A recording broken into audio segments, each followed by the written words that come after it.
Today on MWIRE Weekly, we'll be discussing what Hugh Jackman would like to do next for Wolverine, what's next for the Coen brothers, and our main attraction, X-Men Days of Future Past. All that and more coming up on MWIRE Weekly.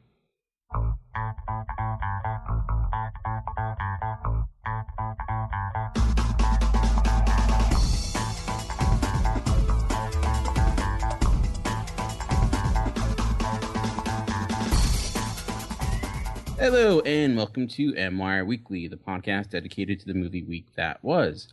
I am one of your hosts, Dan Clark, and joining me, as always, well, I guess can't say as always because I'm not here anymore, but Kevin Optimus Solo. How's it going, man? It's going good. Good to have you back. It's good to be back, for sure. And also, here is Nathan.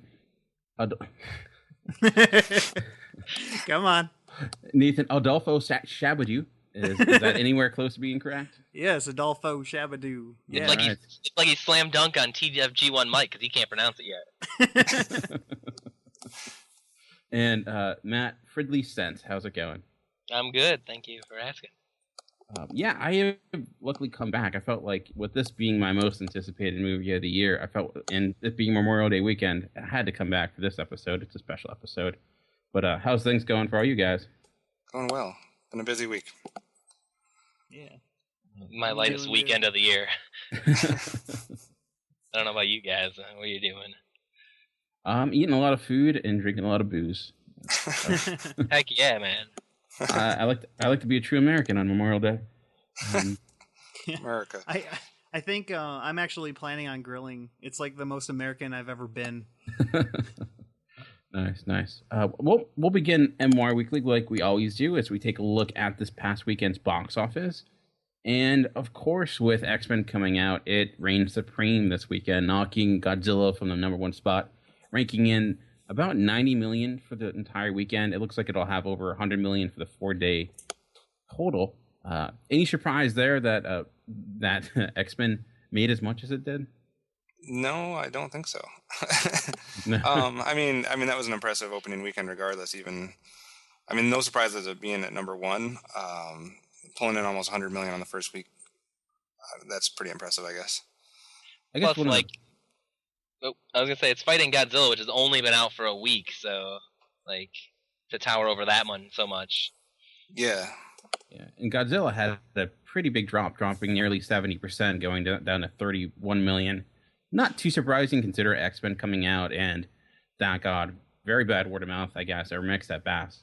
And then I think we can finally say people are stopping seeing Adam Sandler movies like The Religion, because that came in at disappointing third place with only 14 million, which is hopefully a good sign that maybe those will stop happening soon. I don't know. There was an article out there I didn't include in the news, but an interview with Adam Sandler about basically his movies just being like an excuse for him to be on vacation in some different exotic place.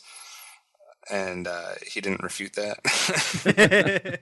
I mean, why would you not do that if you had the chance? He said something about doing it on 51st dates and thinking, hey, this is a great idea.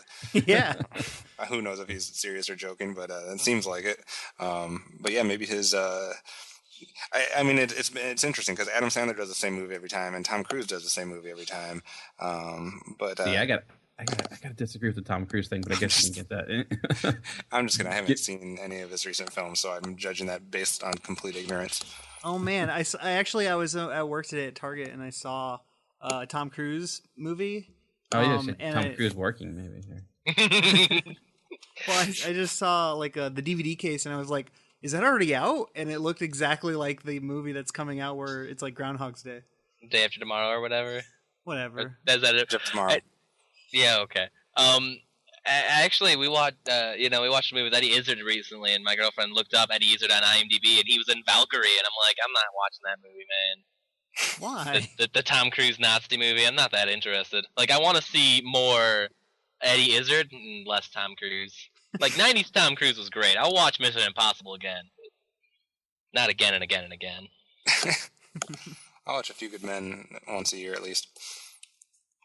And just running out the top 5, Neighbors holding strong at 13 million, and Amazing Spider-Man 2 ranking in another $7 million. I guess one of the only big surprises is the fact that X-Men Days of Future Past made less money its opening weekend than X-Men 3. So, I don't know. Which is Little odd. It makes you realize that sometimes, bad movies make a lot of money, but I'm sure it will have more staying power than the last X-Men movie. So. Yeah, and obviously, Amazing Spider-Man 2 and Captain America: The Winter Soldier, in probably one of its final weeks in the theater for a lot of places, took a big shot and big drop because of X-Men coming out. Not to mention Godzilla, but especially X-Men. So Spider-Man dropped almost 55%, and Captain America the same thing. But I don't think those movies can complain too much. They made a lot of money. No, I mean, some of the other big changes was Chef, which upped its theater count, and that ranked in about 2 million, which is not too bad considering its theater count of only like 498, which is like 1/3 of that of X-Men and other films. Also, yeah. Go ahead. Go ahead. No, I was just gonna say that and along with a couple other films that are just starting to get the trickle effect as they get into more theaters. Railway Man and Immigrant. Yeah, both of those are finally making their way over, which I think they've had releases overseas, but finally making their way over to the States, as I say. Any other surprises? Anything else when you want to point out regarding the box office? The biggest drop for the week, basically, if you're looking at like the top 20, top 25, would definitely be Legends of Oz. It was 9th last week. It's not even in the top 20. It dropped almost 80%. And that movie has only made $7 million. So, oh my gosh, that 3-year in the working project, not so hot. And we also had a change in the all-time. I don't know if it was domestic or it might be all-time international, worldwide released. I think Frozen. Yeah, Frozen has passed Iron Man 3. And it is now number 5 in all-time worldwide gross.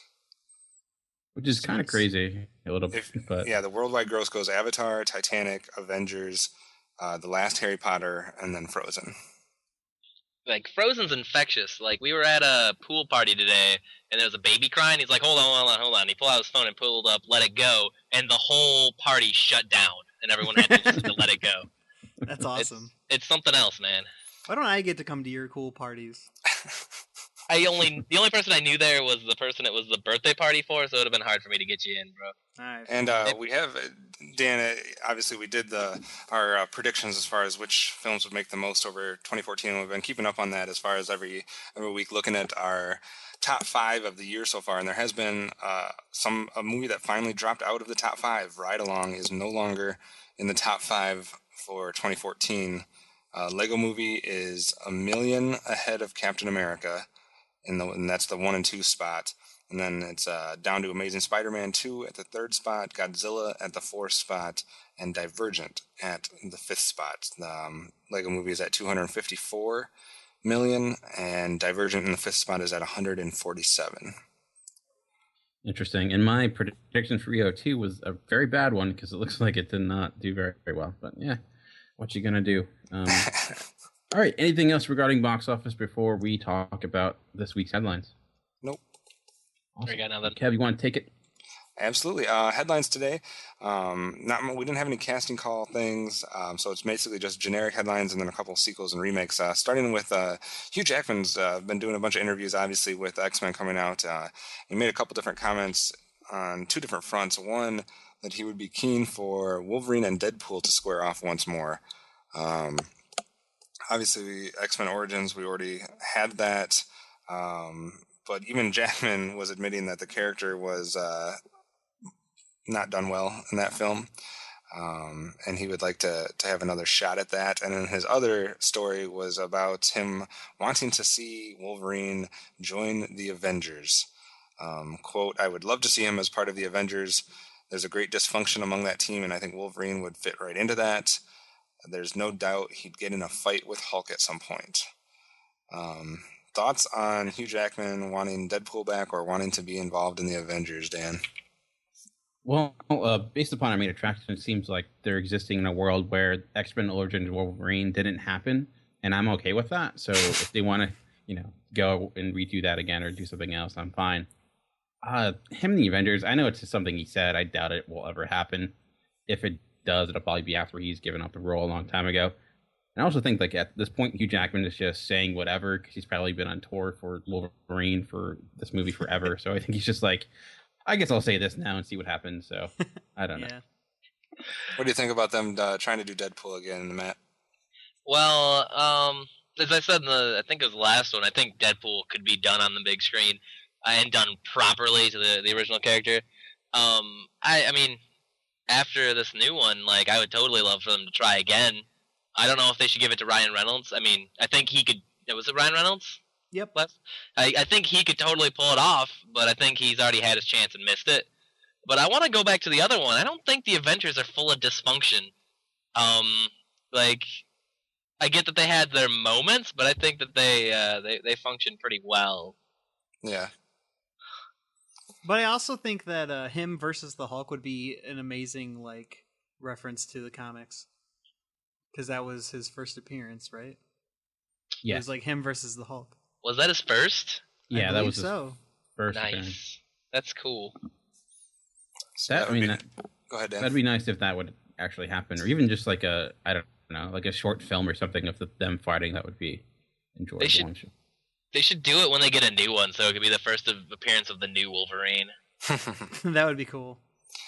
Also, news about the Star Wars standalone movies. I guess they're calling them spin-off Star Wars films. What I'm talking about there would be not the episodic ones as far as 7, 8, 9, but the side stories that they're going to do. There's an article today that Gareth Edwards, who was involved in Godzilla, is going to be the director of the first Star Wars spin-off that will be here in December of 2016, and it's going to be written by Gary Whitta.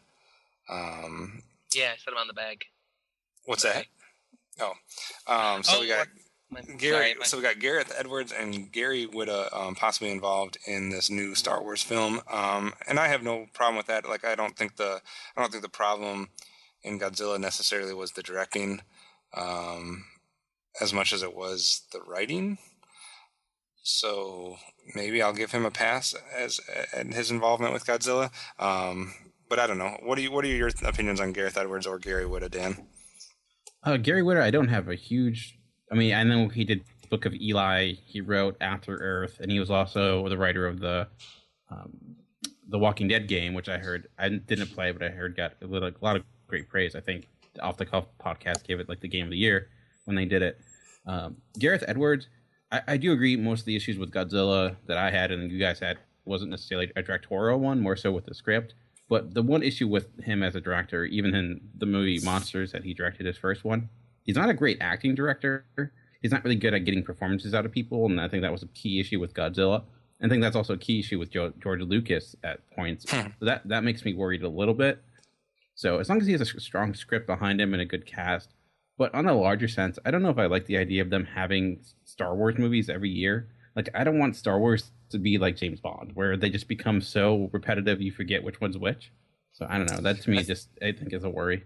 I think too with that, like I'm thinking back of like when episode 1 came out and how much the excitement there was, and to me, kind of like what I said on one of the previous podcasts, like the excitement was because we hadn't had Star Wars in so long. And like the excitement somewhat dwindled, I think, with episode 2, and to an extent with episode 3. And now it's been so long, so there's going to be this huge, excitement and buzz because people haven't seen Star Wars in the theater for, a decade. So like there's going to be a lot of buzz when episode 7 finally comes out. And I think you're right. If they start doing something every single year, unless they're just absolutely amazing films, the excitement's really going to wane, and it's not going to be something special anymore. It's going to be like more so like, oh, the traditional, we do this every year. Every Christmas we go see a Star Wars film. But not necessarily like the lines around the building, like this is an epic event type thing. So I don't know. It might lose some of its luster. I agree with you, but I do like the idea of exploring some of these side characters, or just not necessarily side characters, but individual characters and their own story without having to loop it into the whole universe. So I like the idea of exploring it. I just don't like the idea of them forcing one out every year. Let's just hope they're so amazing that we forget that and we're like, yeah, another Star Wars. I can't wait. Hopefully. I mean, my favorite Star Wars book I think I ever read was the Han Solo trilogy, which was just Han Solo 2 years before Episode 4, and it was great. So, like, I mean, you could follow a single one character and have it be good. So hopefully they do that. Yeah. Hopefully everything they do with it is good, because I will be a fan of all of it if so.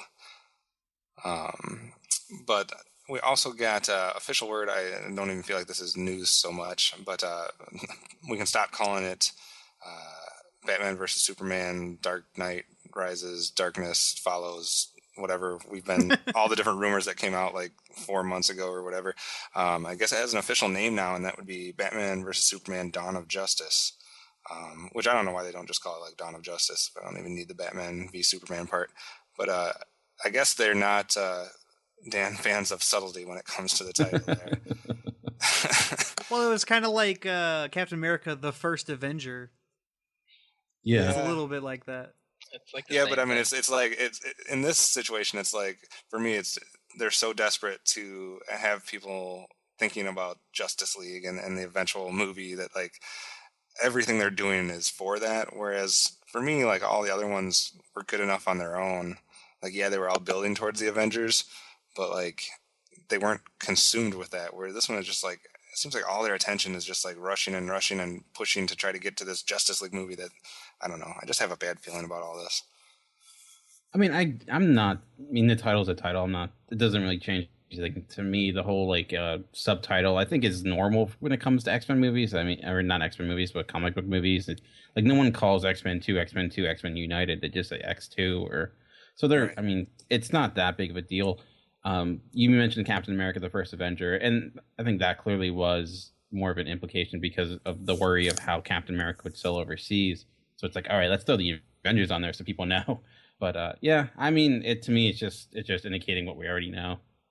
Yeah, I'm a little surprised they went with Batman versus Superman and not like Man of Steel, The Dark Knight Rises or whatever. But sure, I know they have. I just think it's funny that Superman gets second billing in his own sequel. So yeah, that's true. I do like the logo. I like what they did with the Superman and the Batman images. I guess that's kind of cool. That's like taken straight out of the comic books, actually. Oh, okay, Pretty close, you know. gotcha. And then we also had a story. I don't know which of us is bigger Coen Brothers fans out of the four of us, but interesting topic here that Steven Spielberg is doing a Cold War thriller with Tom Hanks attached as one of the main stars, and apparently this is going to be involving the Coen Brothers. I don't know if we've ever seen that combination before. Tom Hanks hasn't appeared in any Coen Brothers stuff, has he? jeez, no, not that I can think of. I'm trying to think, not the unless it's something they wrote. But they've written a lot that you may not even realize. But I can't think of anything top of my head. I don't know if they had anything to do with the Road to Perdition, but I'm going to go with no. And I'm sure if I'm wrong, I'll be corrected in the comments. But I don't know. I just find that interesting combination. I like Coen Brothers. I like Spielberg, and I like Hanks. So I guess throw them all together and see what comes out. How big a Coen Brothers fans is everybody? Nate, do you like the Coen Brothers? Yeah. I mean, I've seen a lot of their movies, not all of them. Also, Tom Hanks was in The Lady Killers. I just looked that up. Oh yeah, that's right. But no, probably No Country for Old Men is my favorite one of theirs. Raising Arizona was really good. But yeah, I like them. What about you, Matt? So the only movie I've seen of theirs that I can even remember even a little bit of is Oh Brother. Like I saw Big Lebowski when I was like 8, and Fargo when I was like 6. Why are you watching Fargo at 6? Dude, my parents would they'd pop in an R-rated movie, and then I would just come down and get pizza and just hang out behind them. That's the way to do it. Like so I think I've seen Oh Brother, and that's the one I can remember at all. Dan, you're a big fan, right? Yeah, definitely. I mean, I love Barton Fink, A Brother, like you mentioned, Fargo, Blood Simple, their first movie. Even like one of my favorites is Miller's Crossing, which is one of their lesser known films. It wasn't very successful. And I loved Inside Llewyn Davis last year, so right. I think honestly they're easily in like the top 3 of directors going today, at least American directors. So we'll have to wait and see what that film shakes out to be as far as like the mode and the tone of that. Another one, apparently trouble with Ant-Man. Director Edgar Wright exits Marvel's Ant-Man over creative differences. I can't speak much because I don't necessarily know a lot about Edgar Wright, but I guess it's interesting that there's obviously something going on behind the scenes that's causing a stir in the Ant-Man universe. So maybe something for Ant-Man fans to pay attention to. What do you think, Dan? Marvel just doesn't like directors. They always have issues with directors. It's like the fifth time this has happened. This kind of really bums me out because I am a big Edgar Wright fan. I mean, Shaun of the Dead, The World's End. I mean, he's only in Scott Pilgrim, and Hot Fuzz.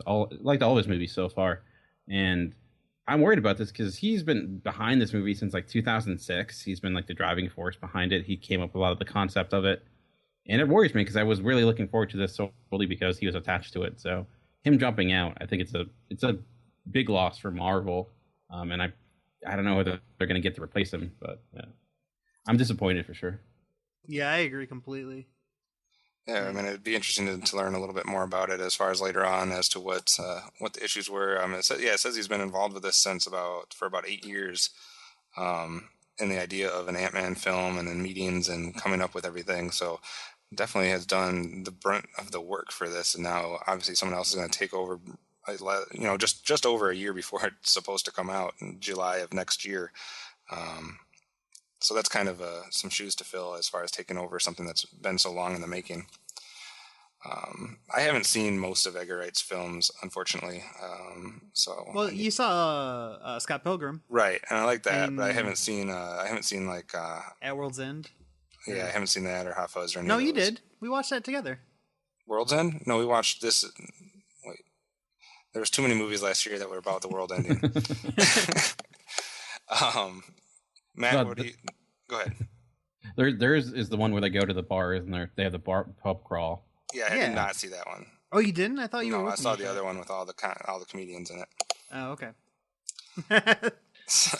You can describe it both ways. My guess is that he got all those ants in an ant farm, and those fellas didn't grow nothing. That joke goes to Mitch Hedberg, who is the greatest comedian of all time. I don't know, man. I haven't seen like any of his stuff, but I'm sure he's great, and that hopefully they get someone that's as good as him. All right. 2 more stories for us. Rumor out there that Alfonso Cuarón is going to be directing a prequel to The Shining. Dan, thoughts about the combination of Alfonso Cuarón with The Shining, or the need for a prequel to The Shining? There isn't really a need for one. I don't know. That seems kind of. I like Alfonso Cuarón, and I wonder if he's going to do that because I think he was just tied to like the new Harry Potter stuff that's supposedly happening. So right, he's definitely very popular right now with movies trying to get him on board with their film or with their ideas. Yeah, I don't know. I'd probably see it, but I don't think there's a need for it. I'm not a huge Shining fan. I know it's kind of sacrilegious because it's Kubrick, but I don't know. I'm not as in love with that movie as a lot of people, but I don't. It seems really just kind of unnecessary. Matt or Nate, any need for a prequel to The Shining? It's about a guy who he writes a book and everything's successful, and then he meets a chick, and then the movie ends. So no need for a prequel? No. All right. Getting into some trailer talk, there was quite a few trailers actually that were released in the last week, including some new ones for Guardians of the Galaxy and Jupiter Ascending. We also got, even though Foxcatcher was originally supposed to come out, I think over a year ago, I guess they had delayed it until this year, and now they're going to start re-showing trailers for that. Then we had Wish I Was Here, Kingsman: The Secret Service, which for me played before X-Men, Happy Christmas, Life of Crime, some new teasers for the animated film Big Hero 6, and a bunch of others that will be in the episode post. I'll start with Dan. Any trailers that you saw this week that you found interesting, or trailers that you saw before X-Men? Well, the trailer wasn't anything special, but Foxcatcher I really want to see, mainly because of the cast, and it's by Bennett Miller, and he did Moneyball, and I really liked Moneyball, and it just premiered at Cannes, I think, and it got a lot of praise, so I'm looking forward to that. But the trailer wasn't really anything much. The Kingsman: The Secret Service, that did play before my X-Men as well. Not sure what to make of it. Colin Firth doing that type of role. It's by Matthew Vaughn, who I like as a director a lot. I mean, X-Men First Class, Kick-Ass, Layer Cake, which was, it's like a kid version of James Bond in a way. I don't know. It could be good. I was surprised on that one that I hadn't heard anything about it until all of a sudden the trailer showed up, because that doesn't usually happen. No. And Big Hero 6, I'm liking what Disney's been doing with their animation since they did Tangled and Wreck-It Ralph and Frozen last year. And they're now kind of doing a Marvel movie. I didn't know nothing about Big Hero 6 or the comic or anything about it, but that has me intrigued. I love the way that they show in that little teaser the guy trying to pick up the soccer ball. Yeah, it reminds me a lot of like the teaser they had for Frozen, which was like I don't remember their names, but it was a snowman and the reindeer, and they were like on the ice and stuff. It's a lot of physical comedy. It's very Pixar X, and Pixar hasn't been like Pixar lately, and I think Disney's kind of regained that crown. So that has me intrigued. And then I guess just so I can stop talking, the last one was the new Woody Allen movie, just because I like the idea of Woody Allen being teaming up with Emma Stone. I think she has the classic, like, looking at some of the great performances Woody Allen has gotten out of women, she has that similar personality. So I'm kind of looking up forward to that team, that partnership. Yeah, I agree. It looked interesting. I'm not usually a big fan of Woody Allen's, but the trailer did seem a little bit interesting to me. I'm also, for some reason, interested to see Happy Christmas. It's good. Yeah, from the same people that did Drinking Buddies, and it stars Anna Kendrick, and I love Anna Kendrick, so I'll watch anything that she's in probably. So that one looked interesting to me as well. I did not get to see the updated or the newest Jupiter Ascending trailer, but I did see the Guardians of the Galaxy, the most recent trailer that also obviously played before X-Men. And I just really like the feel of that. It so much reminds me of the same type of feel I get. I'm not trying to compare it to this at all, but like the same type of feel that you get like before you're watching Spaceballs or just like a fun, like, we're not going to take ourselves too serious. It's just going to be like sit back and have some fun. I don't know. I like the vibe that's happening with Guardians of the Galaxy. What do you guys feel about that one? From what I've seen, it's exactly what I want from it. Like, I've read some of the comic books. They're a lot more serious in that movie. And, you know, I'm a stickler for being close to the source material, but I don't think you need to in this one. I think it looks good. And I can't wait. I was happy that they had their base nowhere, because it's a celestial head, which makes me excited, because if they have celestials in the Marvel Cinematic Universe, that would be really cool. But that was a little bit of a surprise I wasn't expecting. How do you feel about the Guardians of the Galaxy one, Nate? Oh, I'm really excited for that one. The only thing that was a little weird for me was when Bradley Cooper was talking as the raccoon. It just didn't mesh right, I felt. But that might be... I'll have to see the movie. But it didn't sound like a raccoon was talking. It sounded like Bradley Cooper was talking, and then there was a raccoon moving his mouth. So that was a little weird for me. What about some of the other trailers that might have caught your eye, Nate? Anything else that we hadn't brought up? No, but definitely the Woody Allen one. I love Woody Allen. One of my favorite movies is Love and Death that he did. It's a super dumb movie, but I like it. What about any other trailers that any of us did not bring up that somebody wanted to mention before we move on? I'm okay. All right. So for all those trailers and to get your own peek at them, just check out the episode post. We'll have links to the YouTube trailers for those, so you can save you some work and just find them all in one spot. And with that, we're going to take a quick break, and we will be back with our main attraction, X-Men Days of Future Past. I don't want your suffering. I don't want your future.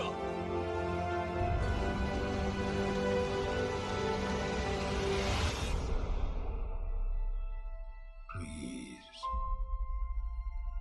We need you to hope again.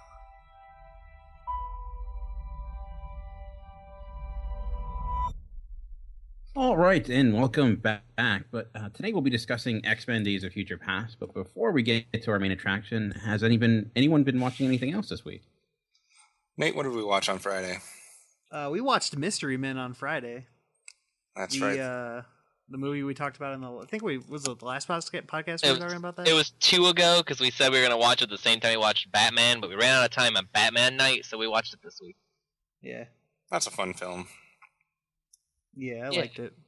Yeah, I couldn't remember it from the time I had watched it when it was new, so it was good to go back. I also saw I also saw bits of. I can't say I saw 100%, but both Princess and the Frog and Kiss Kiss Bang Bang. And I will be sitting down to rewatch Kiss Kiss Bang Bang, and I hope maybe we can do it on one of these Fridays because I think that film looked like it was going to be a lot of fun if I had got to see the whole thing. Did we watch anything, Nate? We watched Stripes. Oh yeah, we watched Stripes. I love Stripes. Yeah. It's a lot longer than I thought it was.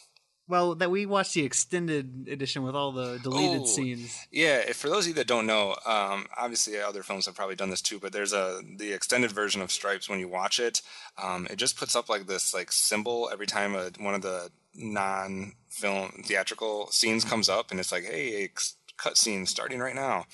And most of them are what you usually see for your deleted scene. It's like a minute or 2 minutes of stuff that sometimes is important, sometimes isn't. There's a cut scene in Stripes that is literally like 10 to 15 minutes long, and has like an entire different whole plot aspect that you wouldn't even know happened if you watched like the regular one, like because they're on an army base, and this isn't necessarily spoiling anything, and the movie's been out for like 30 years. But they're obviously on the army base doing their basic training and whatnot. And at one point, Harold Ramis and Bill Murray leave the army base. This is not included in the theatrical release. They leave the army base. They like get on a plane because Harold Ramis is tripping on acid or something. And then, yeah. And then like an actual like legit Air Force or Army group comes on the plane, and they like convince them that they're supposed to be there, and then they like get pushed out of the plane, and they like land in the middle of a forest with some like, what kind of cartel was that? I think it was supposed to be like Colombian or something. Yeah, something. And then they're like chatting with the Colombians and like all doing drugs or whatever, and then they like escape during a dance off, and then somehow get back to the plane and come all the way back to the camp, and all that's just a deleted scene. Never happened. I was questioning the whole time. I'm like, wait a second, is this still a deleted scene? Did they forget to say that this is where it ended? But it's interesting. It was one of the most interesting deleted scenes I think I've ever seen. And they do make a reference to it later that makes you kind of realize that they were referencing to that, but they have a way around it so that it didn't matter that the scene was out. But yeah, I love Stripes. I don't know. What did you think of Stripes in general, Nate? I liked it. It had a great it works well as a movie because it has great characters and great like plot, and but the thing with comedies is when you go back and you watch a really old comedy, it's probably not as punchy as it originally was, because comedy is just the sort of thing that keeps evolving, and just because of the way comedy works, it's like if something is old and you've heard it, then it's not funny anymore. So you kind of have to keep up with the new stuff to see good comedy, but I still think it works great as a film. It's really, really fun. I can watch Bill Murray do just about anything. Yeah, especially back in that time period. So that was all the films I saw. I don't know, Matt, did you see anything else? I didn't watch any movies, but I would like to plug the fact that Hulu has Sailor Moon up for like the first time ever, and I watched a bunch of that. Nice. Excellent. Well, I did see Kill Bill Volume 1 and 2, and Kevin, you just came home, and I was like, oh, is this Kill Bill? And I was like, yeah. And then you sat down, and it was like at the very end of Kill Bill Volume 2, and you were just watching it like, oh, this is good. And I was like, have you seen this movie? And you were like, no. Like, what the heck were you doing? You shouldn't have. You missed out on the first 5 hours of the movie. So they shut it off, so I didn't see anymore. That is one that can be ruined. Like, yeah. Well, I like he when totally Nate ruins ruined it. movies for me, so I want to keep up with the tradition. sick burn, bro. Gwen Stacy. Anyway, no, I'm just kidding, Nate. Dan, did you see anything this week? I did see one thing, and I won't go in great detail because I actually have a review at geekcastreader.com, and that's Snowpiercer. I know you guys talked about the trailer a few weeks back. It's been released overseas. I don't think it's come over here yet, but it's the idea behind it is after a global warming experiment to try to fix it goes wrong. The entire world is frozen, and only people alive are on top of this. Are in this train, highly advanced train called the Snowpiercer, It's based on a French graphic novel, and I saw it because I'm a big fan of the director. He's a South Korean director. He did one of my favorite films in 2010 called Mother. Also did The Host, which is a really good like campy disaster like monster movie. I know you guys were talking about like you love the old Godzilla films and like that type of feel. If you do, I would highly recommend The Host because it's very reminiscent of that type of stuff. And as a director, he has a lot of quirkiness to him. He has a lot of like kind of his comedy is very subversive at times, I guess. But I really like Snowpiercer a great deal. I know when you guys talked about the trailer, you mentioned that it looked like it could be very heavy-handed. And it is, but it's almost so heavy-handed that it's not anymore. It's just, it makes you aware of what it's trying to do. It sets up its allegorical like framework and it goes from there. Some fun set pieces. It's just really like good genre film. I compared it to like John Carpenter back in the day, where it's a little bit on the cheap side. Some of the special effects aren't necessarily all that fantastic, but it's a lot of fun. It's got a unique story. It kind of really uses that framework of a world inside a train and does some fun things with it. And there's a lot of good characters, and Chris Evans is really good in it. A lot of different talent in it. I mean, Stephen Harris for a short bit. So I would definitely recommend that. Not necessarily something you need to see in theaters, but once it comes to like home media, you might want to check that out. So I'm just impressed with how knowledgeable you are at our past episodes, and I'm appreciative that you're listening. Yeah, I think that looked like it would be an interesting one to check out once it comes, Redbox or on demand or something like that. I'm not gonna lie, he just sold me on it, and I looked up The Host. Came out in 2005. Yeah, about that, I believe so. It's on Amazon Instant, so I'll be able to watch that too. All right. Yeah.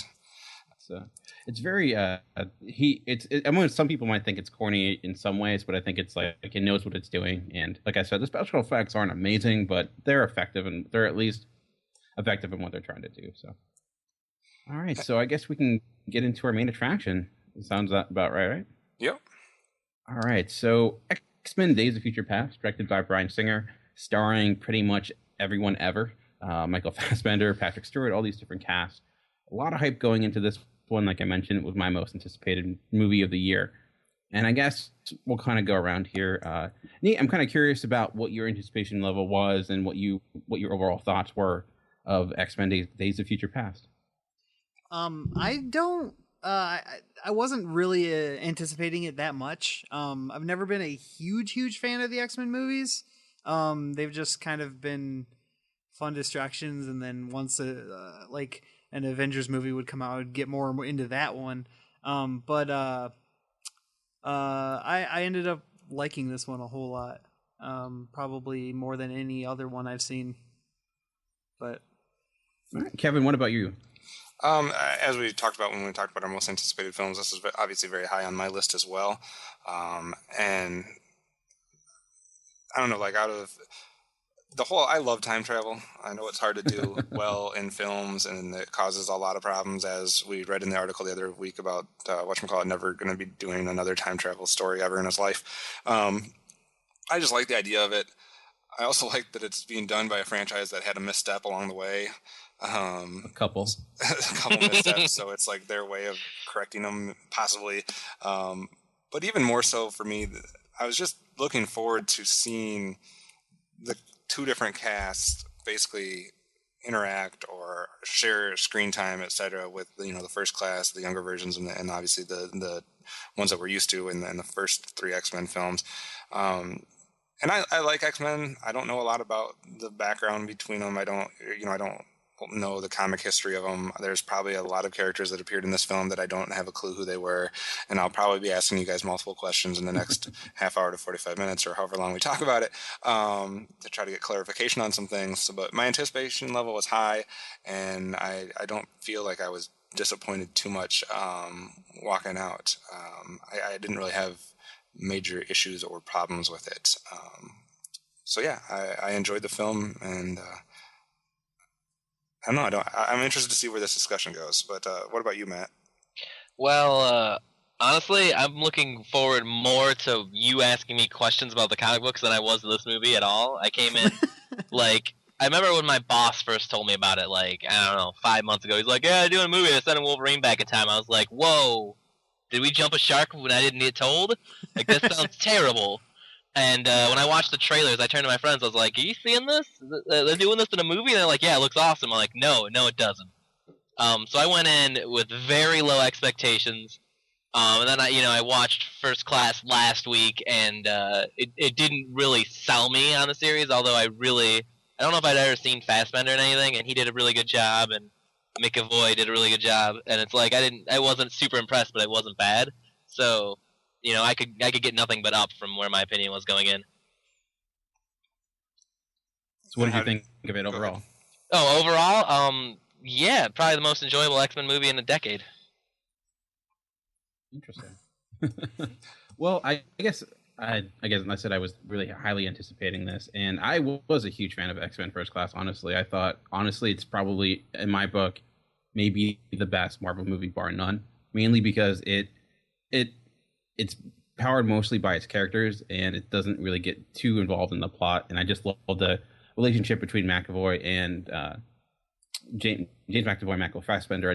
I think they're just two acting heavyweights who are giving better performances than really any other Marvel movie. So that really had me excited, and knowing that they're kind of combining both of these casts and seeing how that's going to go. And yeah, I did overall really enjoy X-Men Days of Future Past. I still think I liked X-Men First Class better just because I feel it's a tighter movie. But overall, I think considering all the different things you have going on here, you basically have two Avenger movies going at the same time, and then you're throwing in time travel. So many things could go wrong. Such a huge cast. But it all works. I think it's very effective. It balances both sides really well, and it gets into like the heart of the characters. I think one thing the X-Men movies have done better than the Marvel movies and really any other comic movies besides maybe the Nolan Batman movies, its thematic depth is a lot sharper than those. There's more to it. It has relationships that mean something, and it has like real world implications where something like the Avengers is a fun piece of entertainment, but it's not very deep. And that's what I've always liked about the X-Men franchise, going back from its inception from the first movie. So yeah, that's my overall beginning thoughts. But I guess I don't know how we want to start this conversation. There's a lot to kind of get into. But I guess let's start with what made it very, very good. Like what first came out. I'm trying to think of how I'm a little rusty here. I apologize. No problem. If you're asking like what kind of things stood out to us most, and what kind of things did we made us enjoy the film the most, I think some of it you're touching on, but there's just a bunch of actors that are really fun to watch in this film. I mean, Patrick Stewart and you talked about how Fassbender and McAvoy interact. I mean, it's so interesting that they got such a good pair to interact as the young version, but they have an even on par or better pair as the older versions, because seeing Patrick Stewart and Ian McKellen, I'm getting the right old person, right? Yeah, you're right. Seeing those two interact is just about as fun. I mean, and obviously not as much screen time in this film as you would expect, since it was kind of taken off with the First Class crew more so. But just seeing all four of those people, and I mean, Hugh Jackman's basically was made for this role. I don't know how they could have gotten anybody else to be a more perfect Wolverine. I'm not saying all his films have been perfect as the Wolverine, but he fits that part so well. So I mean, there was just fun acting going on all over the place. Not to mention Peter Dinklage. They're just fun people to watch, and in almost every scene there is a cool actor to just observe and enjoy. So I think that was one of the things that did it for me. But also just seeing the number of different mutants that they show. It always had you kind of looking to see the different personalities that they were bringing up, even if someone like me doesn't know who they all are. That was fun. But what did you like the best about it, Nate? Probably the characters. Yeah. I did like how comic booky the plot was. It was like dumb comic book writing, but in a fun way, and it didn't like make it a bad movie or anything. It I don't know how to explain it. It's just like we're gonna throw in time travel and we're gonna throw in like post-apocalyptic stuff and we're gonna throw in like giant robots and it's like cool. I'm down with all of this. Like it had one of the most like fun plots of a movie. And I don't know, I liked how convoluted it actually was. I don't know if like regular movie going people that wouldn't normally go see, like they saw the Avengers because everyone talked about the Avengers, if they were to go see this, if they would be like on board with all the crazy stuff happening, like the time travel and stuff. Like I don't know how they would react, but I live for that kind of weird stuff. And plus time travel is my favorite thing of like if you can throw time travel in a story, I'm with you. What about you, Matt? Well, I think we can all agree that the characters are the shining thing in this movie. I love actually the future stuff where it's like they're not even gonna give you the names. You're gonna see the powers only when they're in action. They're not gonna explain anything. It's just like just throw all of this like huge gallery of mutants at these Sentinels, and we'll just watch it. And it's a spectacle, and it's fun, and that's exactly what I wanted. And they were talking about how it's like, well, maybe we threw too many mutants in, and they cut out a couple of mutants. I've heard that they shot things with other guys and just cut it out entirely. And it's like they could have added another 10 mutants, and you wouldn't hear me complaining as long as they just did, spend an hour explaining them and everything. Yeah. I think you. I'm glad you brought that up. Just to interject real quick, because I thought about that. That was one of my first actual thoughts I had as I was watching the film. Is I was thinking back, and I love how this whole franchise has done that at times, where they don't necessarily feel the need to hit you in the face with who it is, or have someone call them by name, or do something like that. Like there is, I guess, some form of subtlety in how they insert mutants into this film. I'm not saying at times they don't do that, but they're not afraid, it seems like, over the course of this whole franchise, to just have characters that you have to figure out who they are on your own, or for the more knowledgeable people, they would recognize them and know without being told. But it's just like, it's kind of a cool element that it's not just like in your face, like, hey, this is this person with this power, now we're going to show you this. Like, it's just in the background, and I like that better. I think that's one of the benefits of having mutants, is the fact that you don't have to have some sort of factory accident to explain everyone's powers. Yes. It's just like they're born that way, and just deal with it. That's the exact reason why they created the X-Men, is because they got tired of making origin stories. Yeah. So it's a huge help, because Matt mentioned it with the future sequences and all the mutants, and I loved how they brought Bishop up, and you can tell that, hey, he absorbed other people's powers, and they just show you that. They don't have to go to an explanation of it. I love Blink. I thought the use of her power in this was awesome, and I hope we get a Blink movie, because I just loved how they used her, and I love her, that character, since she came up in Age of Apocalypse. So hoping she comes back, because I just loved how they displayed her power. I think it led to a lot of creative uses of their powers, and that's one thing too. I think I like about X-Men over the Avengers. Though I love the Avengers, it's a fun movie.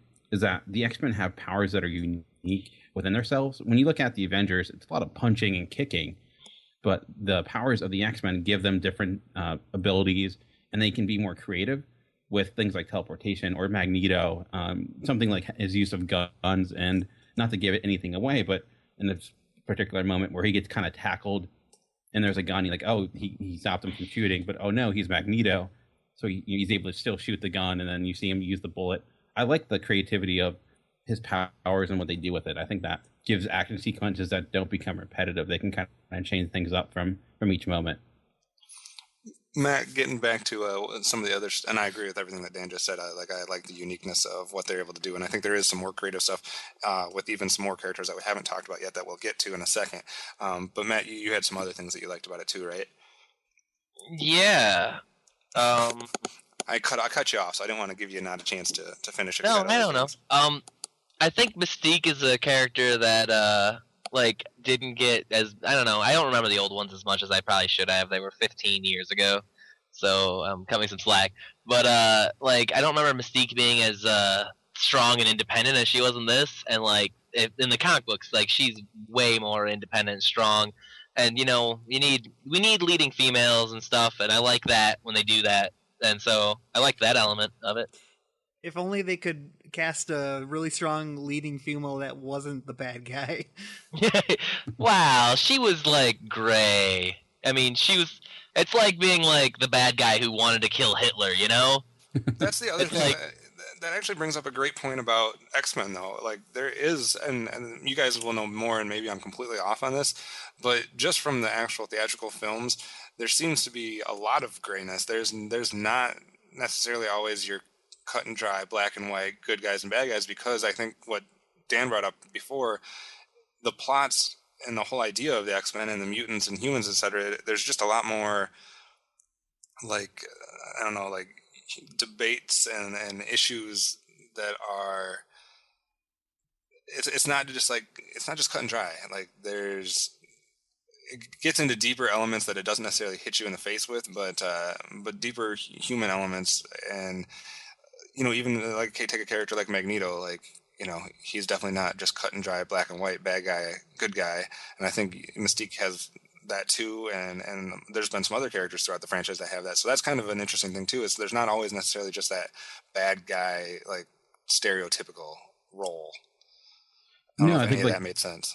Yeah, basically the motivations behind some of the villains in some of the movies are legitimate concerns, because you think about it, when you have someone like Magneto and you're trying to protect the country, you do have that fine line of, okay, what's protection and what's you entering like a totalitarian state where you have too much control. So I think it allows that to happen, because it's like, yeah, this guy can kind of just walk in and try to indicate like a nuclear destruction just because he feels like it. So maybe there is some legitimacy here. So I think that helps it out a lot, because there is something there that's not just, hey, I want to take over the world. It's, there's something that's legitimate to build upon.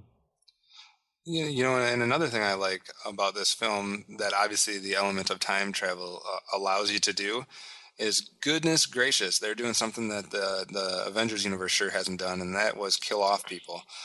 Obviously, they can, bring them all back with the time travel element, but just to see the idea of them dying on screen, call me morbid, but I enjoy that. Yeah, it gives you the feeling that, hey, they actually can die. Even if at the end of it no one's dead, you can be like, well, they can die. Right. Like, they're not gods. And there were some interesting death scenes. Yeah, I mean, it definitely rode that PG-13 rating very strictly. Yeah, seriously, there was a couple scenes that I was like, is this an R-rated movie? And then they said like the S word and the F word in the same scene, and I was just like, okay, this is an R-rated X-Men movie? What's going on? Yeah. It was borderline. They used their one F word effectively, just like First Class did. Other things that people liked a lot about this film, or moments or elements about it that they wanted to bring up? One thing I did like, we talked about within the when I first walked, I actually saw this movie twice. The first time I walked out, there was almost so much, it was hard to kind of digest everything that happened. I'm like, I think I got everything, but I wasn't really sure. But I think watching it a second time helped a lot, just to see all the little tidbits. I also just like a lot of the little nods to the past films. I know within the X-Men movie franchise, continuity is not their best friend. There's a lot of issues. If you try to match up the timeline, it's impossible. Like I mentioned, I think they're forgetting the fact that that Wolverine Origins ever happened because of the ages and stuff like that. But I liked how, yes, Wolverine was brought into the past, and I was worried that it's okay, Wolverine's going to come save the day, and not to give anything away, how that necessarily didn't just happen. I liked how they had to make things more complicated, and I wasn't expecting the Bone Claws, which I'm not the biggest fan of, but I think in the end I kind of got why they did it. So it wasn't just Wolverine coming in, like, destroying all the Sentinels and then the day is over. I think it made things a little bit more complicated for them. And two, I wanted to bring up a couple people that we haven't talked about, or a couple things, and I don't know how much of a spoiler this will be or not. So if you don't want to be spoiled, you might want to proceed with caution, I guess. But did anybody find it interesting? Because obviously we had, if you take the original X-Men trilogy, most of the characters from that appear at some point or another, except for Mystique never appears, right? Like old Mystique? Right, future Mystique. She did in the Wow. First Class for a brief little cameo, or Rebecca Romaine Stamos did, but Right, but in this one, even though she was one of the main characters in the past portion of it, she doesn't appear at all in the future, correct? no. Though if you look at X-Men 3, it was because technically she lost her powers in that. So Okay, I was thinking about that after the fact. It didn't necessarily come up to my mind at all during the film, but then afterwards, I was like thinking about the actors that are playing the young version compared to the old version. I'm like, wait a second, there was no old version of Mystique in this one. And the other one I wanted to bring up, and you can feel free to talk about either character, but we haven't talked about Quicksilver at all. oh yeah, you make a good point there. Which Yeah. I know, like going into this, everything I saw about Quicksilver, I thought looked awful. Like his whole portrayal, I thought like all the marketing stuff behind Quicksilver was pretty like laughable at times. But I was eating my words because I thought he had maybe the best scene in the entire movie, which is probably the only moment in this that had any sort of levity. Everything else was kind of dark, but I think he brought a lot of fun to the movie. So, What about you guys? What was your opinion on Quicksilver? I think he did it really well there, where it's like, I don't know, it looked really dumb and like stupid in the trailers and everything, but once he got into it, it was fun and it worked, and it wasn't over the top, which it really could have been with a little bit more probably. Also, like there was that moment where it's like, wow, he seems really overpowered. If they keep him around for the rest of this movie, it's gonna be just him winning. That did come to my mind about when they got to closer towards the end scene. I'm like, why didn't they not just bring Quicksilver with them? He would have solved a lot of this. There's plenty of moments like that in the movie where it's just like they really should have just used Quicksilver the whole time. And why I don't even remember why he left. He was just like, "Hey, I helped you guys out. All right, later." Well, he's like 16. They can't drag him around through government things, and it'd be totally unfair.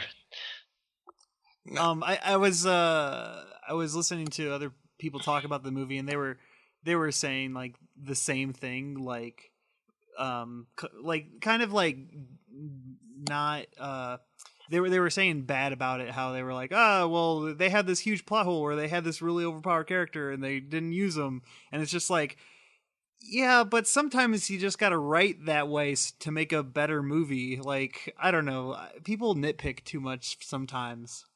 Sometimes. If you think that, just wait till the nitpicks when I bring mine up. Oh, good. I really enjoyed Quicksilver a lot. I thought his character was well done. I thought the scenes with him, like Dan said, added a little bit of humor / levity to the film, which was needed from a film that otherwise was relatively, like you said, heavy. But I guess some of my first questions here, and obviously, as everybody knows, it's listened to MWIRE Weekly. I am a comic book ignoramus, so I don't know the history of a lot of these characters, and I don't know what they referred to at certain times during the movie, so I need to ask you guys a couple questions about Quicksilver. He is Magneto's son, correct? His oldest child. Well, arguably. I think Polaris might be older, but yeah. Okay, and how old was Michael Fassbender's version of Magneto? Well, in this, he was a kid during World War II. He was like 10 years old, so, you know. Yeah, that's legit. Yeah, he's like 40 now. Okay. So Michael Fassbender looks so young. And then he makes... what was the reference that he made to his father during the film? Oh, you control metal? My mom knew a guy who could do that. Ah, okay. Gotcha. Did he say that? Yeah. Oh. Cool. We talked about this right after the movie, Nate. I thought you were saying they could have added that in, not they actually did. They did. Okay. I guess my further question was, and the really reason I brought this up, is Magneto's not aware that is his son? No, and there's also. Don't know if he... Oh, you go. No, he doesn't. I don't think he does, or he seems unaware of it. And there's also in the climax, there's an image of Quicksilver with his sister, who we can assume is Scarlet Witch, and also you see his mom in the background, and she's obviously looking at the screen that has Magneto on it. You can see that she's kind of shocked at what she's seeing, so I think it's just kind of tying everything together. Oh, okay. Okay, second question, not about Quicksilver, and I guess again some small spoiler alerts here. But at one point, Magneto is trying to retrieve his helmet. and they're in a secured facility where his helmet is being kept behind glass in a secret room, vault / whatever. There's a variety of other things in there. What was the significance of those things? Well, one of them were the wings of Pixie. Okay, so in the previous movie, First Class, they had a character with pixie wings that they called Angel, which, one, didn't make a whole lot of sense because they already had an Angel mutant in X3, but then two, she looked and acted exactly like a character called Pixie who has pixie wings. So they were Angel's wings was one of them. I don't remember what the other one was. The other thing was the thing Havoc had in X-Men First Class. Yes. Beast, Oh yeah. Beast designed for him to kind of control his power. Who was also had a brief little cameo in this. Yeah. All right, that helps. Okay, and again, it's been a long time since I've seen the other X-Men films. I wanted to see First Class right before this, but it was just not possible for me to do so. As far as all of the side characters and the different mutants that showed up, whether it be cameos or unspoken parts or even small spoken parts, what were some of your guys' favorite characters that you saw show up outside of the main cast? I'm guessing to start with Matt. What were some of the people that obviously probably recognized most of them and knew who they were? Like, what were some of the favorite people that you saw show up? Well, as I think I've said in every MWIRE for the last month, Blink is in probably my top 3 favorite mutants of all time. So the fact that we got her was great, but then how much and how well they used her was just amazing. And that was one thing that really upset me was of all the cameos towards the end, like that. But anyway, so that was my favorite. This is actually where my nitpick is the guy who looks a lot like the Human Torch. I actually had to go on IMDb and search who it was because I was pretty sure it was just gonna be Sunfire. The thing that'd be great about using Sunfire is that's his power set, and also they could bring in a Japanese guy because he's Japanese, so then they could add diversity because that's one of those things Hollywood is always looking for a chance to do. Instead, they used Sunspot, who's Brazilian and different, who's again same power set but less known. Sunfire becomes one of the Horsemen of Apocalypse, so having him and then using him again in the next movie would have been a good idea. I think they didn't do that because he's actually going to be in that Big Hero 6 movie. Oh, is he? I didn't watch the trailers for that. I'm sorry. He's not actually in the trailer, but he's been in the poster images they've been using. Oh, okay. Well, it might not be good to use him as well. They might not have the rights to him then, huh?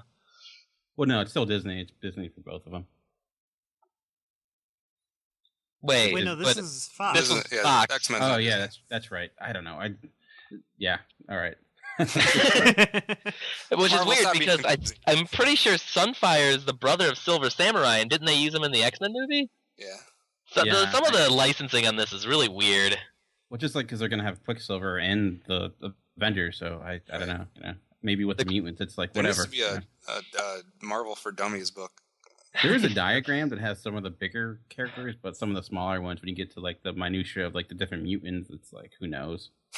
I hope they call Quicksilver Pietro in the Avengers, because naming him Peter, it seems I don't know, jingoistic or something. We can't give him a less American name. I don't know. What was the nitpick that you were going to come up with as far as the cameos at the end? No, that was the nitpick, was not the cameos at the end, but at the beginning. I didn't want to be spoilery, but they didn't show Blink at the end. They kept showing all these people at the end, and they didn't show Blink, and that has me worried. But I mean, she was entirely 100% pivotal to the Age of Apocalypse story, so I can't imagine they're not going to use her. Especially if they get a good reaction from this film with her character, as it seems a lot of people are reacting well to it. Nate, some of your favorite characters that showed up in this film? Definitely Blink. I just love the way they used her powers. I was just thinking to myself when I was watching it, just whoever designed or whoever choreographed this fight scene, played Portal. They knew exactly what they were doing. But other than that, I don't know. Ellen Page is fun to see again, but she didn't really do much in this movie. She held her hands out. Yeah. She held her hands. She had one good line. Yeah, that was about it. So, too late, asshole, or something like that. Yeah, Bishop looked great, but again, didn't really get too much from him. But he looked fantastic as a character, as character design goes. But I don't know. Other than that, I think like the main cast is super strong, fun to watch. But yeah. What about you, Dan? Well, I guess he's not a cameo, but I like Nicholas Hoult as Beast. I do enjoy like his portrayal of that character, especially again like the relationship between him and kind of Raven and Xavier. I liked Warpath a little bit. I mean, he was a little stereotypical Native American, but that's kind of the character. And I just like the one death scene. Well, it's like you can tell people die at the beginning, but I like one of the death scenes he has. That I thought was pretty cool, just in how it was handled. But and I'm still debating, but the look of the Sentinels, at sometimes I think they look really cool. At other times I didn't like them, but not that they're mutant characters, but I just like the fact that we're getting them in an X-Men movie finally. Oh, speaking of other characters, sorry, Nixon was great in this movie. Oh yeah, they got a great Nixon. I was just going to say that exact same thing. I'm like, I don't know if you can find a better person to play Nixon. Oh, also, you go. He's a hard person to do too because he's so, it's such an easy joke, or he's so over the top that he appears on screen and people just naturally laugh at him. So, but I think it was effective enough. What were you saying, Matt? Oh, I was just gonna say a cameo I forgot to mention was they had Kelsey Grammer, and that made me so happy. I must have missed that. When did they do that? Right at the end. Okay. He was literally just like, hey, "Sup, Wolverine?" Yeah, I can't believe they got that's a right. Beast makeup and had him say like 2 words and walk off screen. That was perfect. Yeah, I remember that part now. I did like. He probably got paid more for that than he did for the Wizard of Oz movie he made. Well, they all didn't get credit either in the film. Those are all uncredited. Wow. As far as Kelsey Grammer and like Famke Janssen and James Marsden, like those are all uncredited roles. And not that it's a cameo, but I like they had a little nod in.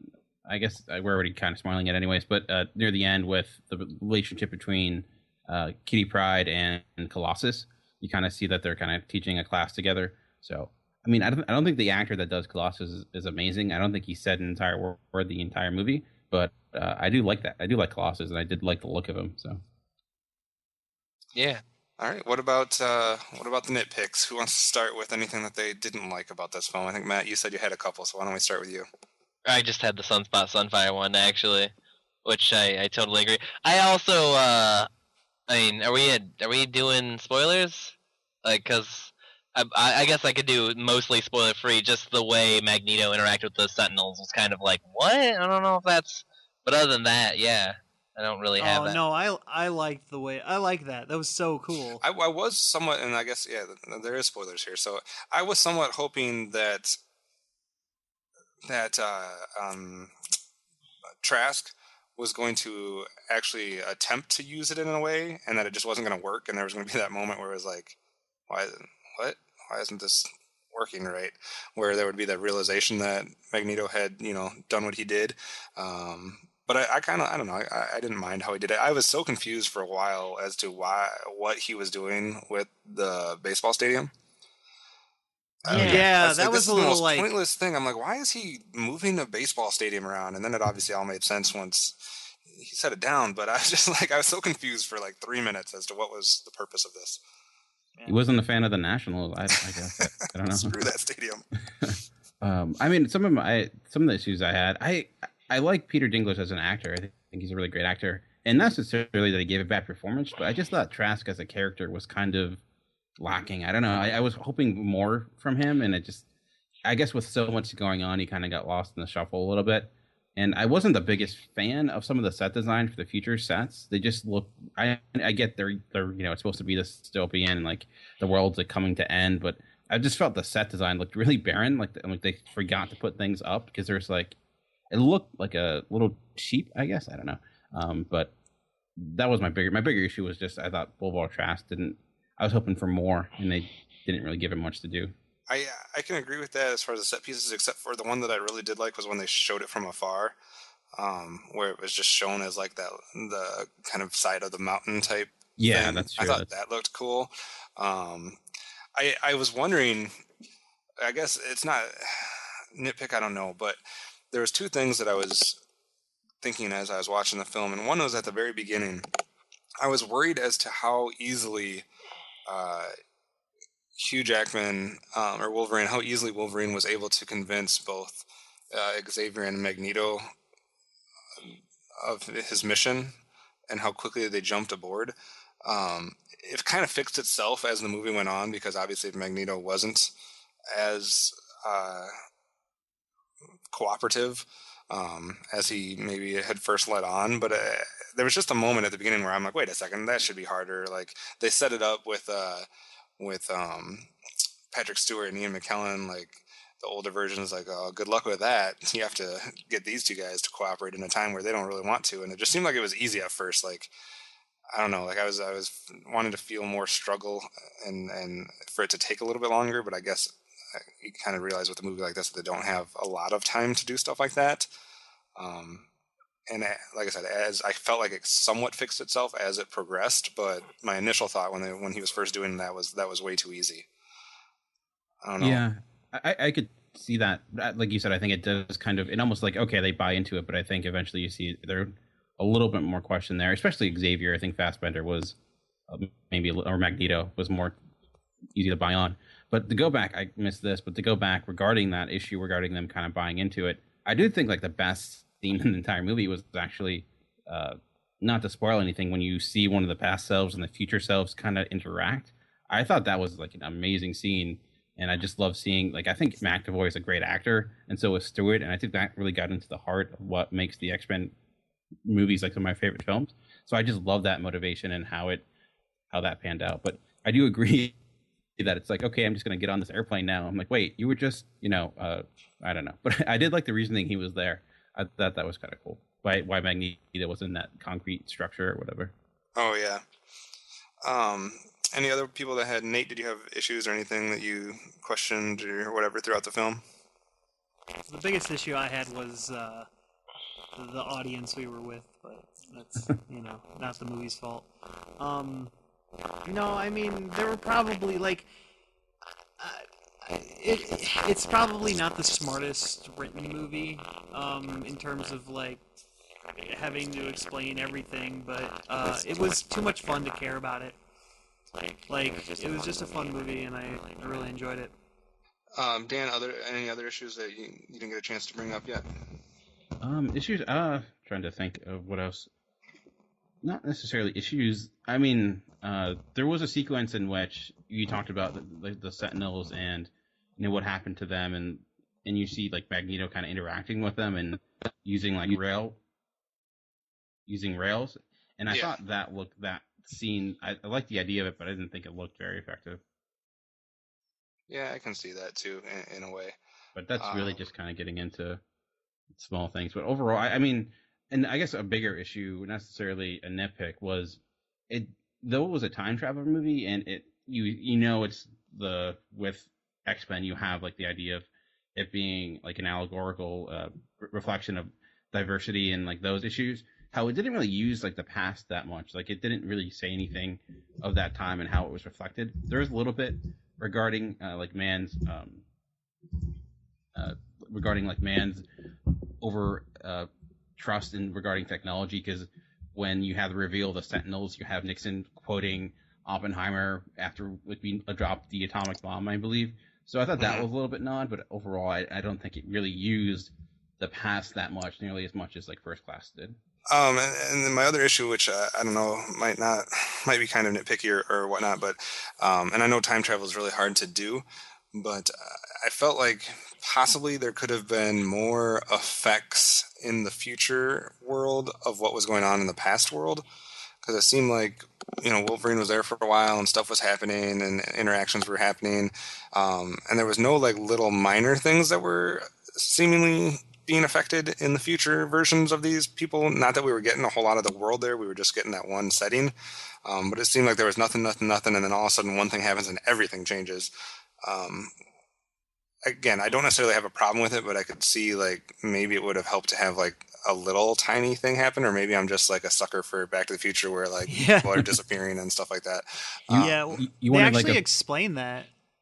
What's You that? wanted you wanted like a portrait of the X-Men that he was holding in his pocket, and people were slowly disappearing. I wanted one of the mutants that was fighting out there with the Sentinels to just disappear. And be like, Yeah, I really thought that that Wolverine was gonna disappear at one point. But no, they actually explained it where like Ellen Page, she's got her hands out, and if once she let goes, then that's the new like that. Then everything changes. I missed that. So she has until she takes her hands away. That's why it was supposed to be super tense when like she like almost took her hand off. that's the thing is that like they said that and they did set that up. Like it's like as soon as you wake up, that's gonna snap change.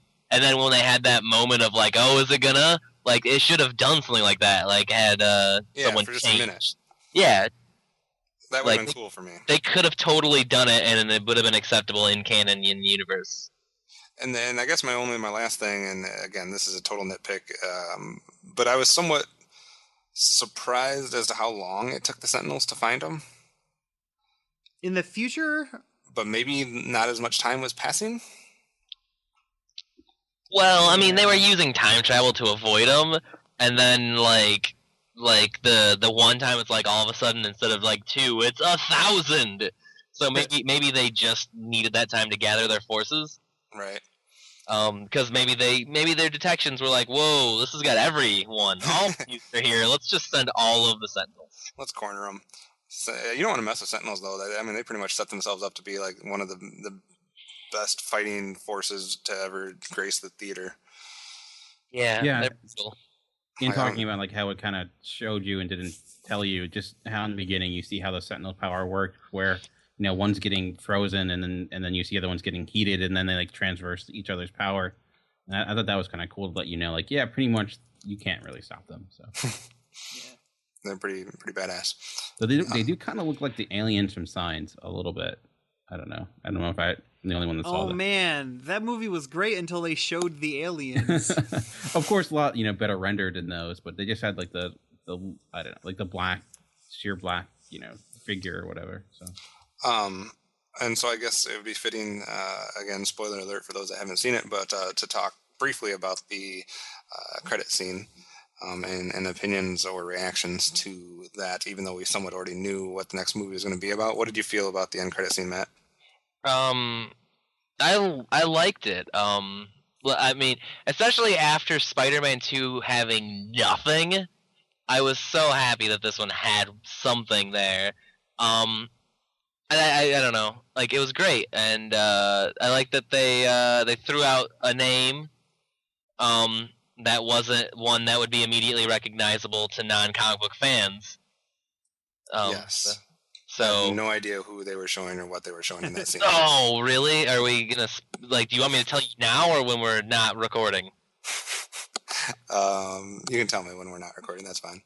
They've already released the name of the next movie, so I don't know how much of a spoiler it is.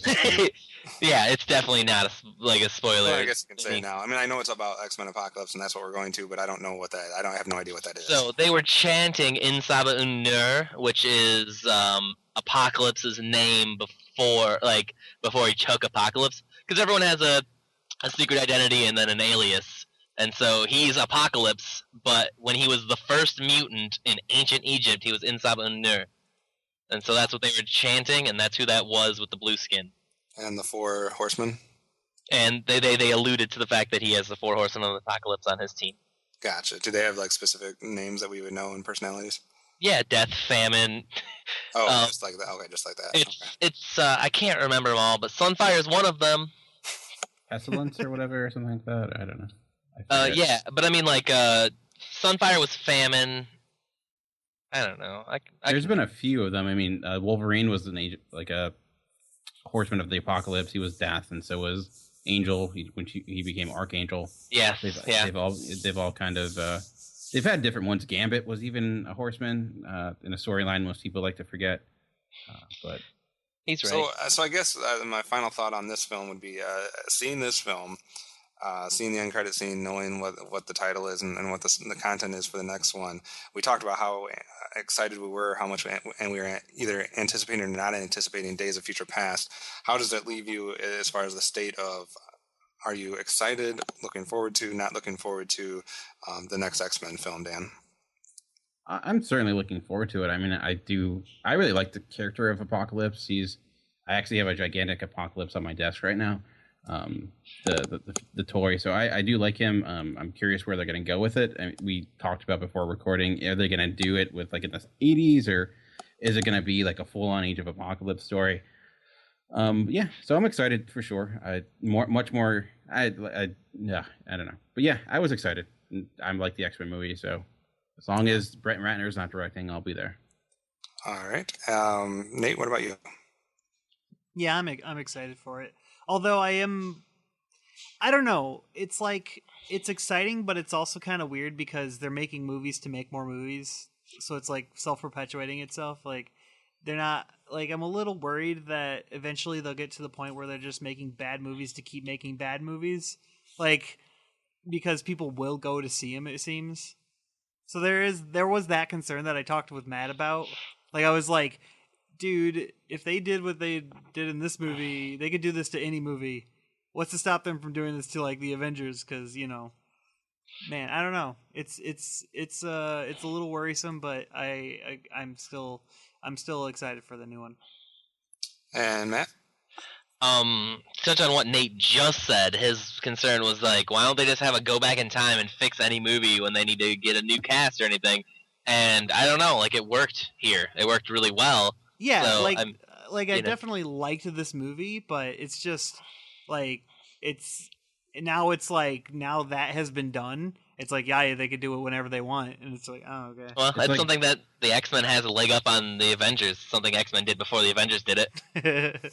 Yeah. Because once you introduce the thing of time travel, it's like, well, why don't they always just go back in time to fix everything? Yeah, true. Yeah. Pull a Superman and reverse the Earth or whatever. Oh, right in the first movie they did that. All right. All right. So, any other thoughts before we bring this discussion to an end? Nope. All right.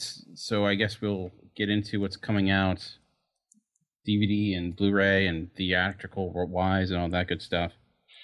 I lost that list. Sorry. Do you have that up, Kevin? Yeah. As far as Blu-ray releases, there is not a whole lot. You can get a collector's edition combo pack of How to Train Your Dragon. You can get the Criterion collection of The Life Aquatic with Steve Zissou.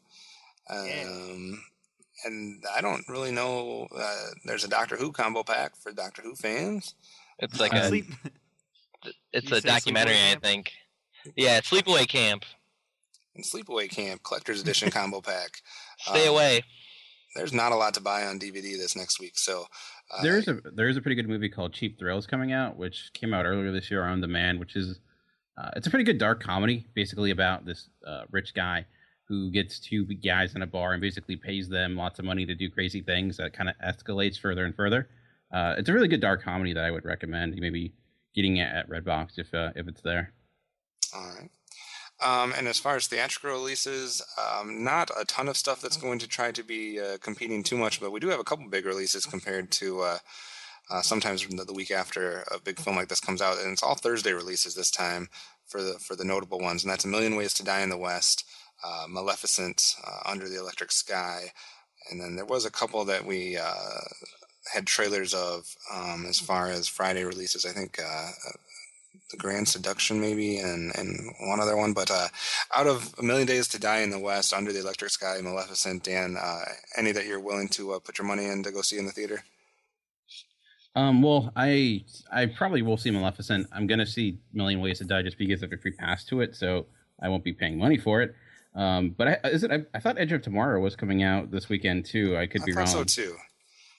But I do plan on seeing that. I know you guys aren't big Tom Cruise fans, but I do like Tom Cruise. I liked Oblivion enough last year. I do think he has a lot of bad movies and he can be crazy, but I do like a lot of his movies. I guess the only thing that it's not that he's just batshit insane that turns me off of him. But I feel like all he's doing is science fiction films lately. Well, he did Jack Reacher, which was kind of like a knockoff of Bourne that wasn't very good. Trying to think of what else he's did. He hasn't done much drama recently. I mean, I think the last thing he did drama-wise was Valkyrie, like we mentioned. But yeah. But Edge of Tomorrow is also getting a lot of good praise from what I've seen. I haven't really read full reviews, but Seems to The be doing pretty good. comingsoon.net is listing Edge of Tomorrow as coming out the following week. I don't know if they pushed it back a week or what, but it's listed as a June 6th release in 3D, 2D, and IMAX 3D. So they might have tried to bump it to give it a week of X-Men, farther week away from it. I will also be seeing Maleficent for sure. That's guaranteed. A Million Ways to Die in the West. I don't know if there's been a film this year yet that I've been more on the fence about. I don't know if that's going to be an utter piece of crap or if it's going to be hilarious or somewhere in between.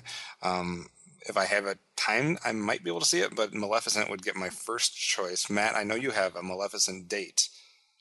Yeah, well, my girlfriend's got a group going to it in like 2 weeks. I don't know if I want to wait that long, but 2 weeks is long enough that if it's good, I can see it twice in 2 weeks. There you go. What about your interest? You want to see it this weekend? Yeah, dude. If you want to see it, like I'm down. I don't want to see it, but I'll go to a movie with you. You're not interested in Maleficent? No. Really? No. I don't like Angelina Jolie. I don't dislike her. I'm not too super impressed by her, but I would say that of all the trailers I've seen, that one's probably in my top 5 most interesting of the year. Yeah, I've been interested about that. That was definitely in my list of films most looking forward to this year, and I will be seeing it. What about your guys' opinions? I can't remember. I know we talked about the trailers a little bit, but now that it's actually coming out, are either of you interested in actually going to see A Million Ways to Die in the West? If we need something to talk about, I'll go see it. Yeah. Excellent. But I'd rather see Chef, which had one showing. Yeah, Chef just came to our theaters, so it might be. I don't know how long it'll last, but we have a chance to go see that. Grand Budapest only lasted like 2 weeks, so we might want to go and see Chef to be just while we got it. Yeah, that's true. When is Grand Budapest coming out on DVD? I want to own that. June 28th, I think. Which I've actually missed that, so I'm looking forward to finally catching up with it. Oh my gosh, you have to see it. It's my favorite movie so far this year. I think I can agree with that. And I figured out the thing with Edge of Tomorrow. It's coming out overseas this weekend or next weekend, and then US gets it a week later. So one of those dealios. So that's common nowadays. Yeah. But it's apparently tracking really horribly, so it's probably going to be another bomb for Tom Cruise. So there you go. All right. Did you want to get into the credit conversation for you guys' last episode? Yeah, we actually had quite a bit of comments right away for Godzilla, and a lot of good comments. Definitely enjoyed what people had to say about our last podcast, and you can obviously go and check all the things out there. But we posed a question about films having less of a human angle, less of a human focus, or just less humans in general. And there's a lot of comments to get into. I don't have time to. I don't think we should necessarily read all of them. But I thought people made some interesting points. Someone brought up the Muppets, saying that maybe Muppets Most Wanted focused on the Muppets more than the first one, which focused a little bit on Jason Segel and Amy Adams. So that was an interesting example that I didn't expect to see in that conversation. Obviously, Transformers gets brought up because that's an easy one for humans to be less involved with. That's like the quintessential example of this question, I think. Right. Like it's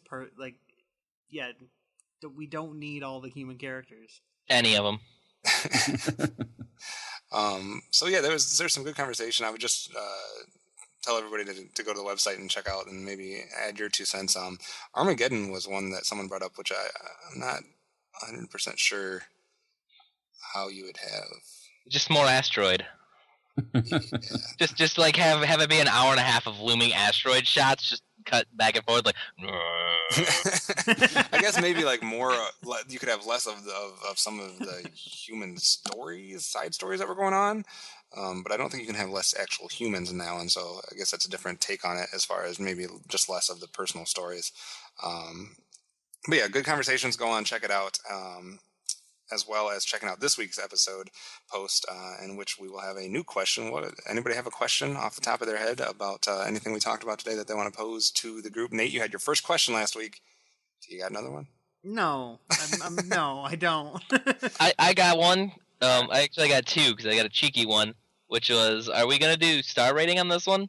And then the question for the actual podcast or for the actual credit conversation is: we had a bunch of really cool characters. What really cool characters do you want to see in the next one? For X-Men? For the X-Men. I mean, because that's what we talked about for the most part of the X-Men, right? Was all the characters. So which characters that appeared in this one do you want to see more of, or which characters that we haven't seen would you like to see appear for the first time, maybe? Or if you have anything you don't want to see that you're afraid they might show. That's also part of that. So anything about X-Men Apocalypse, chime in and give us your thoughts. And as for the star ratings, Dan, let's start with you. What would you give this one? Oh wow, that's always tough. Apparently, yeah, sure. I'll cheat and I'll go last. You guys. All right, he gets to go last then. So Nate, you're on the spot. Okay, I'll give it a 4. 4 out of 5. Done. All right, no explanation. 4 out of 5 for Nate. Matt. Since we always like to give a previous one, I would give First Class 3.5, and then this one 4. I think it was a step in the right direction. I really enjoyed it. Shoot. That means I'm up. I saw it so recently that it's still fresh and I want to digest some things about it. I'm going to have a hard time just ranking all of the superhero films by the time this year's over. And a lot of people are not going to agree with my rankings of them.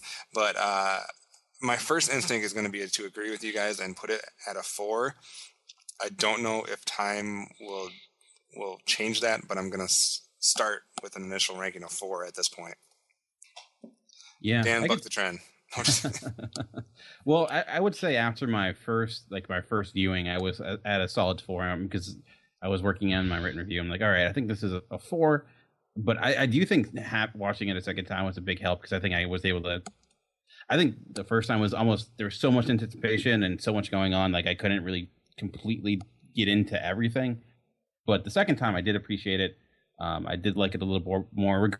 Where is it rank within the other superhero movies? It's tough. I've gone back and forth. Where do I like Captain America or this more? And I think overall, I think like the X-Men movies more, just because I think their performances in the film are far superior than that of the other film. So I'll buck the trend and give it like a 4.5 out of 5.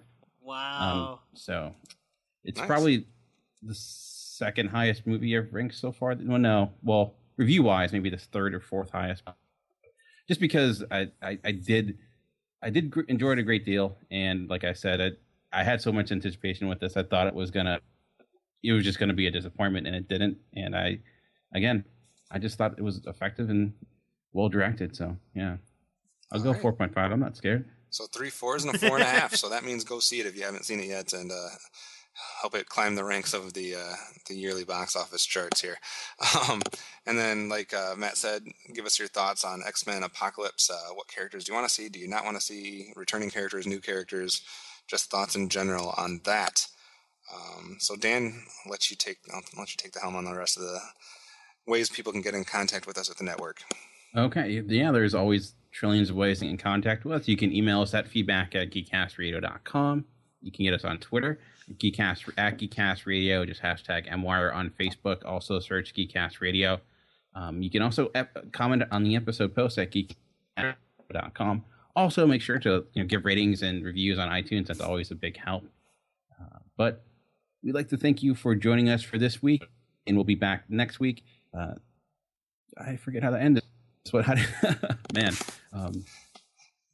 And just remember, sorry. All right. This is amazing. Yeah. No one gets this far into it anyway. Anyways, we'll like to join you. Thank you for joining us for this week. We'll be back next week with more movie madness. Anyways, for all things movies, just remember to keep tuned to MWIRE Weekly.